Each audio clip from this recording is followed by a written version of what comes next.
పడినటువంటి మూర్తి. అటువంటి మహానుభావుడు ఏ చేతితో దశావతారాలలో ఉద్ధరించాడో ఆ స్వామి దర్శనమే దశావతార దర్శనము.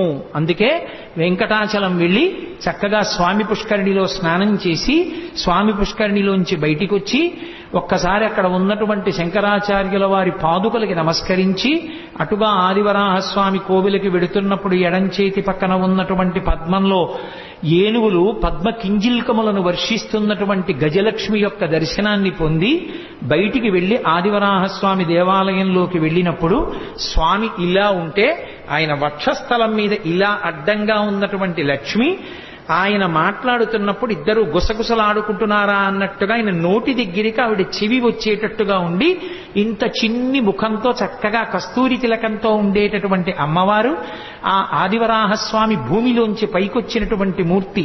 ఆ ఆదివరాహస్వామి దర్శనం